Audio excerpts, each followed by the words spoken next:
चलिए बच्चों, आज हम बात करेंगे छंद के विषय में। पिछले हमने अपनी उसमें पढ़ा था कि किस प्रकार अलंकार जो है काव्य को जो है सुंदर बनाते हैं, उसमें चमत्कार उत्पन्न करते हैं। उसी तरह छंद भी जो है वो काव्य में जो है चमत्कार उत्पन्न करते हैं। छंद का मतलब होता है ढकना।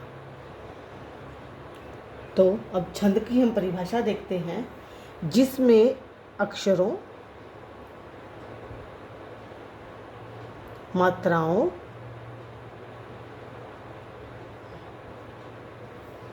यति, गति, तुक आदि के नियमों का पालन किया जाता है, उसे हम कहते हैं छंद। अक्षर हम सभी जानते हैं।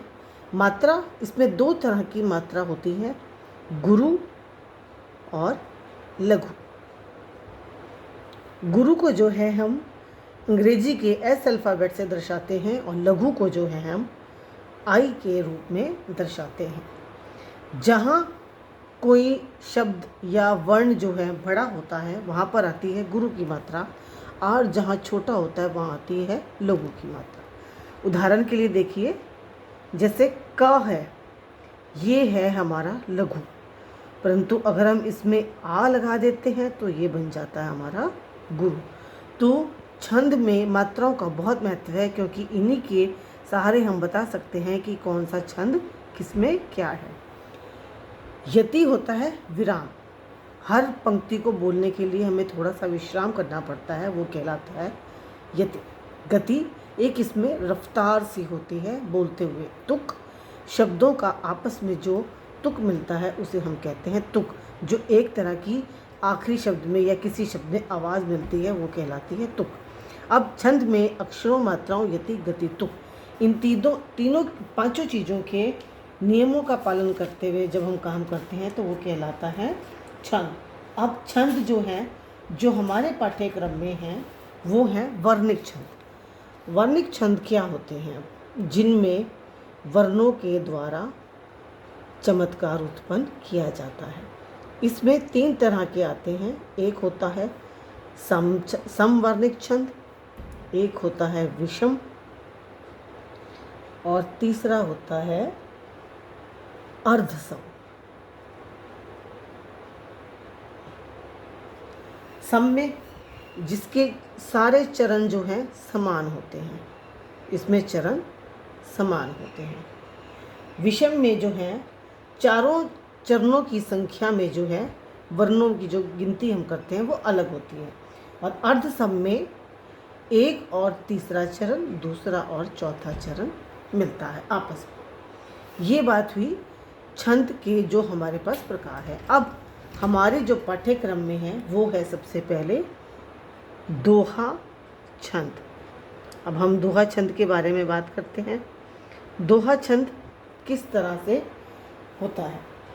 इसमें जो है, ये जो है एक क्या है, मात्रिक छंद है। इसके अंदर क्या होता है, इसमें जो पहला और तीसरा चरण होता है उसमें 13-13 मात्राएं होती हैं, और दूसरे और चौथे चरण में 11-11। पहले और तीसरे चरण में 13-13 मात्राएं, और दूसरे और चौथे चरण में 11-11 मात्राएं होती हैं। इसका उदाहरण देखते हैं हम। जाति न पूछो साध की, पूछी लीजिए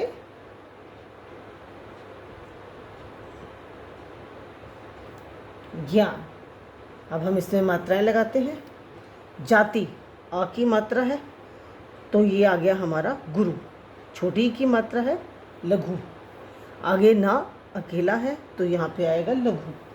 ऐसे ही पूछो, बड़ी की मात्रा, ओ की मात्रा, साध, ध अकेला है एक, और की में बड़ी है तो ये क्या हो गया, गुरु। अब पूछी में फिर से बड़ी और छ की छोटी मात्रा है तो ए, लघु। लीजिए, जहाँ पर बड़ी मात्रा आती है वहाँ पर हम गुरु लेते हैं, और जहाँ छोटी आती है वहाँ पे हम लेते हैं दीर्घ गुरु, छोटे में लघु और उसमें दीर्घ, और ये हो गया ज्ञान। अगर अब हम इनकी गिनती करते हैं, देखो इसको हम 2 के रूप में गिनती करते हैं। 2, 3, 4, 5, 6, 7, 8, 9, 10, 11, 12, 13। तो ये हो गया पहला चरण, उसकी मात्राएं हो गई 13। इसी प्रकार हम दूसरे चरण में गिनते हैं 2, 3, 5, 6, 7, 8, 9, 10 और 1, 11।